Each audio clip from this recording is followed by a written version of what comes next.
We're up bright and early, taking a look at the news. We have a couple things going on today. Just want to give you a heads up about. Liberty is my production assistant. Right, Liberty? Just watched an interview with Dr. Anthony Fauci, so she'll be ready for her report shortly. Do you want to go draw? Okay, go ahead. I'm going to draw. A couple things I want you to know about today. In Wisconsin, the president is going to be visiting Kenosha, Wisconsin. This is a somewhat controversial trip.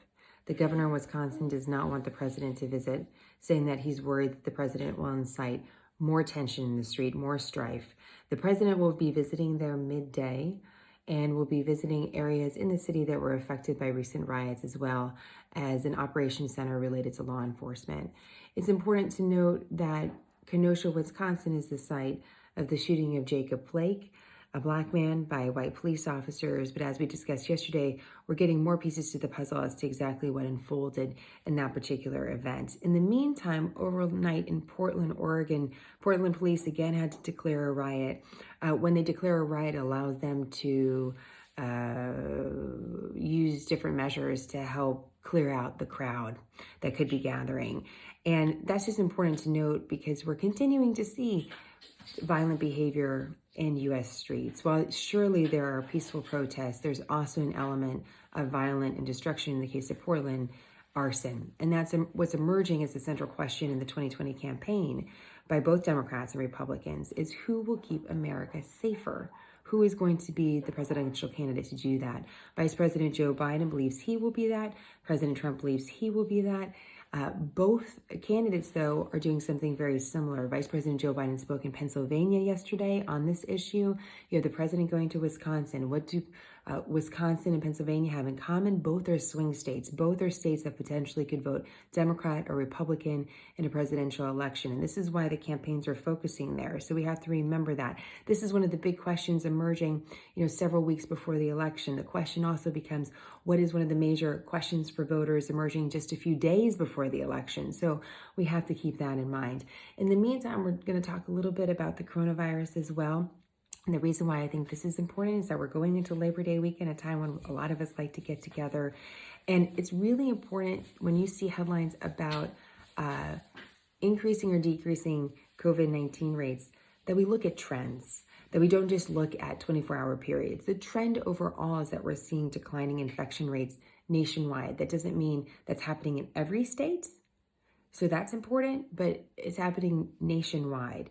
And that downward trend is positive. Of course, we want to see a decline in infection rates. The concern by health officials is what happens over Labor Day weekend. Remember, it takes a couple weeks after exposure to see which COVID-19 cases become more serious and what the effect is on hospitalizations and what's the eventual effect as far as death rates.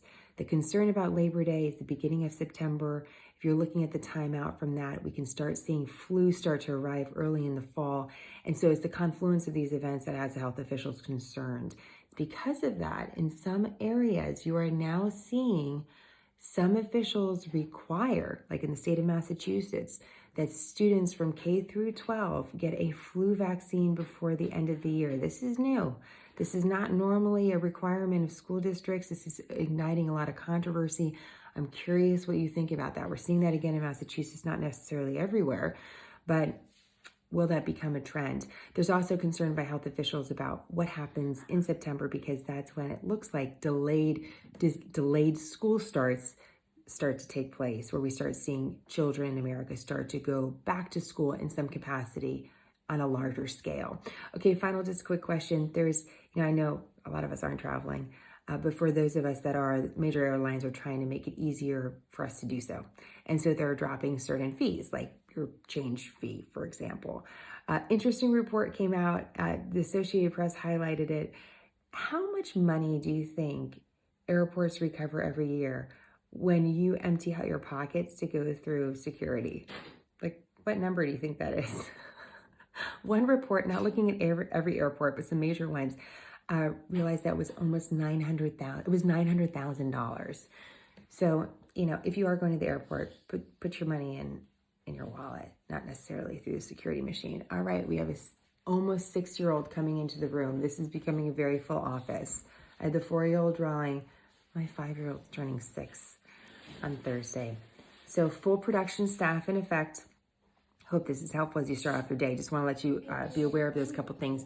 Any highlights from the president's trip? We'll, of course, bring that to you just so you know what happened in Kenosha, Wisconsin, and beyond. All right, guys, have a great day. Talk to you soon.